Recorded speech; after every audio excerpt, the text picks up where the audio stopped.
알선미작 시작하나요? 네, 오늘 시작합니다. 지난번에 앤디 워홀 그 실크 스크린 판화에서 그 꽃이 사실은 5개 동글동글동글한 거지만 앤디 워홀은 그걸 양귀비라고 하고 그림을 그리고 찍었어요.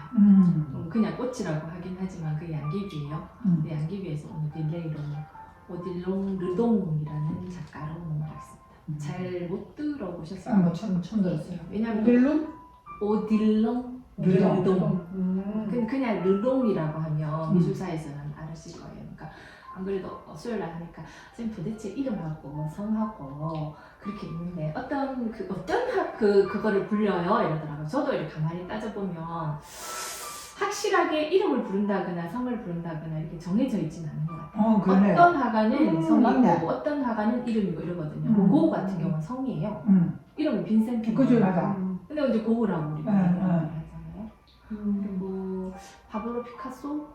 이건 성을 부르는 거 같네요. 근데 또 이름 부르는 사람들도 있거든요. 성이 너무 흔한 경우 이름 부르는 건가? 정해진 건 없어요. 그리고 자기가 선택하는 건가요? 아니요. 딴 사람들이. 제가 분석해 본 결과 미술 비평가들이 처음에 이제 비평을 쓸 때나 아니면 자주 불러주는 이름들을 그렇게 해서 부르는 것 같아요. 그래서 이게 뭐 정해지고 그런 건 없는 미술사에서 책에 나오는 그 중에서 주로 언급되는 걸 기억해 두시면 될 것 같아요. 르동 같은 경우도 그냥 오딜롱 르동인데 그냥 르동이라 하면 다들 알아들으셔. 근데 짧고 길어도 없네. 예, 르동도 르동. 자주 이야기하다 보면은 좀 흔하지 않은 이름이잖아요. 뭐 르동 괜찮은데? 네, 르동. 분위기 좋은데? 예. 상징주의 화가고요. 그러니까 르동이란 이름이 조금 생소한 것처럼 상징주의도 그들이 분들 있죠. 있기는 한데 흔하진 않잖아요. 네. 인상주의 다음에 프랑스예요? 네네. 프랑스에서 태어났어요. 그리고 모로라는 사람이 가장 상징주의 대표적인 화가이긴 한데 르동도 같은 시기예요. 그리고 인상주의 때 그 1980년 중후반 프랑스 내에 파리에서는 인상주의 엄청 이제 인기 있을 때 르동도 같이 활동했거든요. 네, 인상주의와 같이 그런 그림을 그리지 않고 상징주의라는 그림을 다른 노선으로 걷게 되었죠. 이 그림은 그러니까 그 릴레이 때문에 제가 이제 그 양귀비꽃을 보여줬는데 르동의 후반기 그림들이 되게 꽃그림이에요. 아주 화려하고 예쁜 꽃그림이죠. 유화에서 없는 색깔들이 대부분이고 왜냐하면 파스텔로 같이 섞어서 했기 때문에 화사한 그림들이죠. 맞네, 화사하네. 인기가 많았어요. 색깔 밖에 배경 오렌지 색깔 참 예쁘다. 네. 좀 특이한 약간 미나 같은 느낌이에요. 네, 좀 오렌지 너무 색깔 선명하고 보니까. 화려하다 보니까 대개가 다 그래요. 그러니까 르동의 이 꽃그림들이 집에 걸어놓기가 좋죠. 네. 어떤 그림들은 집에 걸어놓기가 좋고 어떤 그림들은 집에 걸기는 못한데 되게 박물관들에 많이 있죠. 그러면 미술사적으로 이렇게 보면 꼭 필요한 사조들이고 왜 그렇게 나왔냐 이유가 있기 때문에 걸기는 좀 못하나 박물관에는 꼭 있어야 되는 그런 그림들. 대개는 이제 대표적인 게 뭉크 그림들인데 뭉크 그림들 다 우울하거든요. 그렇지, 집에 걸린다 그렇지. 우울한 그림들 잘 걸려있진 않아요. 그러다 보니까 뭐 그때 미술관, 박물관 유명하잖아요. 가면 항상 있습니다. 그것도 뭔가 질문을 하시더라고요. 근데 이 르동이라는 화가가 참 재밌는 게 그 두 가지 그림을 그렸다는 거죠. 완전 180도 다른 그림을 그렸는데 그것 또한 인생에서 노선을 완전히 달리했던 이유 때문이죠. 그걸 이제 말씀을 드릴게요. 그리고 르동이 이런 꽃 그림들이 유명했다는 거 먼저 언급을 해드리고 말년에는 이런 그림들을 계속 그렸어요. 르동의 꽃 그림은 아주 유명해요. 진짜 많이 그렸네. 많이 그렸어요. 그러니까 40대 이후로 76살까지 살았거든요. 6살 살 때까지는 그냥 조용히, 그러니까 파리 인근에 40대 이후로? 예, 이후부터 화려한 그림을 그렸어요. 물론 그림을 평생 그렸지만 24살 때부터 본격적으로 그림을 그렸으니까 한 20년 정도는 이상한 그림을 그렸어요. 오늘의 테마는 제가 이제 그 양귀비 꽃을 해서 화려한 그림들이니까 화가들이 연도에 따라서 항상 다른 그림을 그리다 보니까 그거는 이제 제가 또 생애를 말씀드리면서 짧게 언급해 드릴게요. 좀 특이한 사람이었어요. 이 사람이 태어난 곳은 프랑스이고요. 1840년대에 보르도 모르도 와인. 와인을 좋아하시는 분들 대부분 아실 거예요. 네. 그리고 메독. 네. 와인이 고장. 네, 메독에서 태어났는데 태어날 때 아버지가 이제 포도 농장을 하고 음. 와인 쪽으로 사업을 하다 보니까 그렇게 가난하지는 않았어요. 태어나자마자 이제 외삼촌에게 떼기랑보다도 자기 소유의 농장이 네. 다른 곳에서 메독이라는 곳에서 외삼촌 손이 길러지게 되는 아주 좀 유명한 것이죠. 암울한 시기죠. 왜냐하면 이 사람 개인적으로는 그 이유가 엄마의 어떤 지병 때문일 수도 있고 또는 장남이 미리 태어나가지고 장남 때문이라고 할 수 있는 확실하게 그한 건 없었어요. 그래가지고 이 르동한테는 좀 안 됐지만 외삼촌한테 맡겨져가지고 11살 때까지 외롭게 자랐어요. 그러니까 어린 아이들한테 엄마랑 떨어져 있다는 것은 평생 트라우마이죠. 그렇죠. 그림에 보면 잘 나타나 있어요. 그 투기 작품에. 외롭고 고독하고 슬프죠.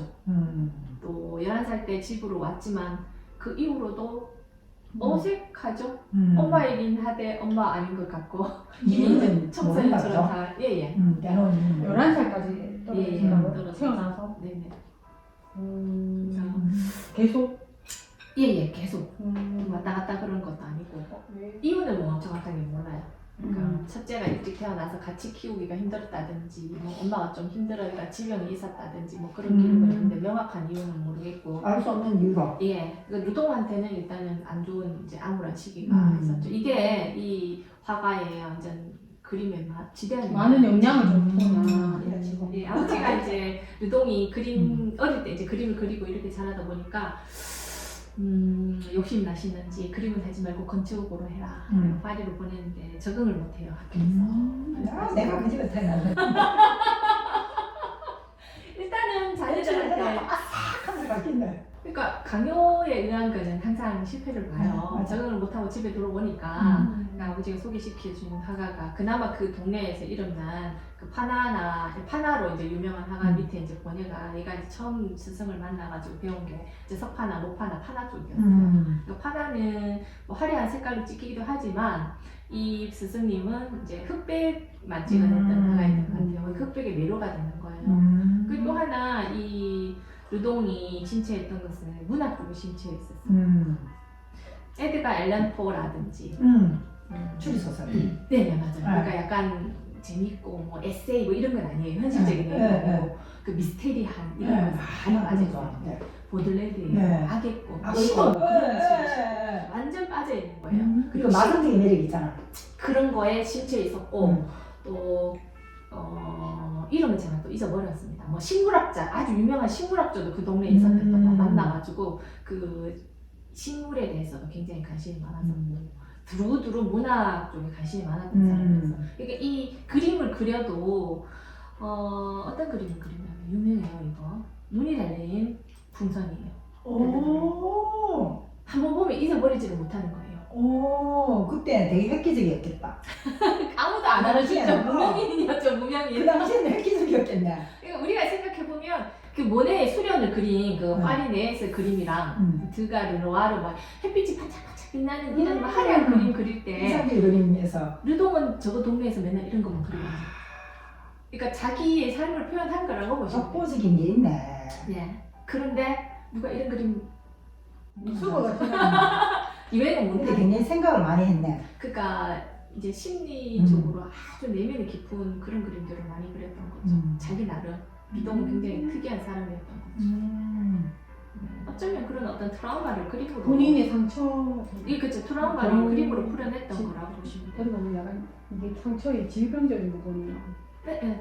또 되게 이제 풀어낸 거죠 그림으로. 그거를 그렇게 문학적인 내용도 들어가 있는. 저는 개인적으로 아주 특이하고 재밌는 그림. 그러네요. 여기 저 머리 떠 있는 거 두고 한번 봅시다. 요거요. 네, 아니 저 시커먼 거. 요게 이제 밝게 찍어놓은 건데. 요런 캐릭터들은 아까 말씀드린 미스테리한 소설 아까 그거하고도 비슷하네. 그런 식으로 영감이 얻어서 그린 거예요. 제가 보여드리는 거 싶은 건 저는 요 그림 정말 재밌어 하거든요. 금이야 이거. 맞아요, 거미예요. 예. 금인데 개 같다. 거미인데 얼굴이 개개. 달렸어요. 그 얼굴이 달렸어? 예, 여기 보면 이제 미소를 지어요. 아 맞네. 해골 같은 근데 미소가 있네. 이거를 눈도 있고. 한번 보면 눈 있고. 예. 입 있잖아. 네, 이런 코도 그림 있고. 보면 무섭지는 않은데 약간 좀 아. 해학적이기도 하고 뭐 좀 특이한. 그러니까 음. 사실은 검이 이렇게 안 생겼거든요. 그렇죠. 원래 머리 몸통이 이렇게 해가지고 다리도 사실 4개예요. 10개인 건 아니고. 그러니까 이 르동의 어떤 상상적인. 그 사진주의 맞네. 네, 상징주의는 그 우리가 잘 아는 심볼리즘이라 그러는데 네. 뭐 주로 비둘기 하면 평화를 상징하는 뭐 장미 같으면 열정, 사랑 이런 것처럼 어떤 그림 속에 실제적인 내용이 딱 눈에 보이면 그것이 다라가 아니고 그 뒤에 숨겨진 의미가 있는 거죠. 이것도 그렇지 않을까요? 예, 그쵸. 문학에서 가져온 거니까 이걸 확실하게는 모르겠는데 그 어떤 문학에서 온 거를 캐릭터를 자기 머릿속에 생각해가지고 이렇게 그림을 나타낸 거죠. 근데 그 많은 그림 속에 전부 다 상징은 아니고 그러니까 이 사람을 상징주의에 구분했던 거는 몇몇 작품들이 대표적으로 똑똑하고 되게 재밌네. 예. 근데 쌤 제가요 방금 잠깐만 여기서 이 구도를 난 좀 좋아하거든요. 사선. 이렇게. 아, 네, 저 구도. 수평선 구도. 네, 수평선인데 응. 이게 중간에나 혹은 위에 있는 게 아니고 요 비율이 있잖아요. 예. 요거 대 요거는 그냥 개인적으로. 아니요, 근데 모든 사람들이 다 그래요. 그래요? 건축에서 가져진 파테논 신전도 그렇고, 아 진짜요? 예, 그게 무슨 비율인데 제가 갑자기 황금 비율인가? 예, 한국 비율 맞아요. 제가. 아. 그거 1점 뭐 네, 3, 4, 뭐 있어. 그거 대뭐 그래서 건축에도 나만 그런 게 아니었어. 우리 들고 다니는 카드 있잖아요. 네. 그것도 그 비율이 한국 비율에서 우리가 봤을 때 굉장히 안정적이고 예쁘고 스마트해 보이는. 네. 그렇게 사진 찍을 때도 나도 저 구도를 찍는 걸 좀 좋아하거든요. 쌤은 좋아하는데 저도 저 구도 좋아해도 돼요? 네. 많이 좋아합니다. 나도 쌤이 지금까지 선생님이 그 개인적인 거라고 생각하고 있었으니까 개인적으로 생각했는데 제가 이제 이게 그게 아니었어. 말씀을 드렸기 때문에 우리가 대표적으로 아는 그 파르테논 신전들 생각해 보시면 아니 그거 다 거기에서 나온 거예요. 계산해서 나온 거예요. 선생님 선생님. 가만히 있습니다. 아니요, 선생님 말씀 잘해주셨습니다. 이런 지금 흙과 백에 관한 이런 모든 그림들은 이제 그 시기 때 그림이라고 보시면 돼요. 지금 전부 다 이 사람은 저 구도네. 네, 저런 식으로 했네. 예, 그러니까 이게 40살까지 그렸다고 보시면 돼요. 아주 끈질기게 매달렸죠. 끈질기게. 근데 이 사람이 왜 변화됐을 것 같아요? 여자를 만났겠지. 어우, 당연하죠. 그밖에 없잖아요. 남자가 그죠? 네. 맞습니다. 남자가 변하는데 여자밖에 없어요. 맞아요. 응. 카미오 펠트라는 여성을 만나요. 40대 때. 그래서 카미오. 결혼을 해요. 카미오 펠트인데 이 여성이거든요. 근데 눈 감은 사람이라고 이 그림부터 이제 서서히 색깔이 나와요. 아 맞네. 이때까지 검은색 흰 흑백이야. 흑백으로만 하는데 근데 아까 보여드렸던 그 꽃그림보다는 아직 조금은 색깔이 좀 적죠. 그러면서 점점 그렇죠. 색깔이 화려해지게 되는 거예요. 이 여성이랑 아. 결혼을 하고 49세 때 이제 드디어 아들을 한 명 낳아요. 아들을 낳으면서 이 세상이 너무나 평화롭게 되는 그 거예요. 남자 역시 여자를 잘 만나. 네, 안정된 가정을 이제 꾸리게 된 거예요. 그 전에는 거의 외톨이, 뭐 가정이 있고 형이 있고 뭐 이랬다 했지만 그 어렸을 때 어떤 그 경험이 사실 트라우마가 돼가지고 늘 고독 속에 살았던 인물이라고 보시면 돼요. 그걸 문학이라든지 또는 이런 그림 속으로 풀어헤쳤는데 그러니까 지인들도 전부 다 무당인들이겠죠. 그렇죠. 이 사람이 갑자기 유명해진 이유가 있어요. 이거 자화상이거든요. 네. 이건 약간 좀 나이 들었을 때의 자화상. 이런 식으로. 근데 생각하게끔 하는 그런 인물들을 많이. 요건 까미오 펠트가 약간 좀 나이 들었을 때 맞네. 부인 초상이에요. 네. 나이 한 50대 좀 됐겠나? 그 이후의 그림들은 종교적인 내용이나 그리스 로마 신화에 나오는 크리토스라는 거인족이거든요. 거인족이 갈라테이아라는 바다의 ним프를 사랑해가지고 그리스 로마 신화에 이루어지진 않아요. 근데 ним프가 뭐 이런 괴물을 좋아하겠어요. ним프가 따로 사랑하는 남자가 있었어요. 근데 그 여성이잖아. 예, 크리토스가 그 갈라테이아를 좋아하는 그 남자를 돌로 제가 죽여버려요. 그래서 이제 지금 숲속에서 이 갈라테이아가 슬퍼하고 있는 모습을 이렇게 내려다보고 있는 눈동자인데 그렇게 막 험악하고 무서운 눈동자는 아니거든요. 그렇지. 외눈박이 거인족이에요. 어. 그거를 이제 나타냈는데 이런 식으로 화려하게 색깔을 입힌 거죠. 그리고 또 특이하게 재밌는 거는 종교적인 내용 그림도 좀 그리거든요.